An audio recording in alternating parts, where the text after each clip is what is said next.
നബിയുനാ റസൂലുള്ളാഹി സ്വല്ലല്ലാഹു അലൈഹി വസല്ലം തങ്ങൾ പറയുകയാണ്, ആരൊരുവന് പരിശുദ്ധമായ ജുമുഅ ദിവസം തന്റെ മാതാവിന്റെ പിതാവിന്റെ ഖബർ സിയാറത്ത് ചെയ്തു, അവനെ ഏറ്റവും ഗുണവാനായി അല്ലാഹു രേഖപ്പെടുത്തുമേ എന്ന് നബിയുനാ ശഫീഉനാ റസൂലുള്ളാഹി. വെള്ളിയാഴ്ച ദിവസം ജുമുഅയ്ക്ക് പോകുന്നവരെ, നിങ്ങളുടെ ജമാഅത്തിൽ പങ്കെടുക്കണേ.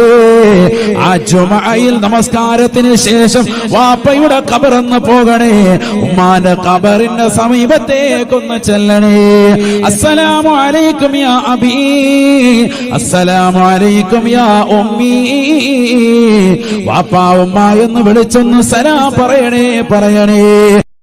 യാസീൻ ഓതണേ, ഫാത്തിഹ ഓതണേ, സൂറത്തുൽ ഇഖ്ലാസ് മുഅവ്വിദൈൻ ഓതണേ.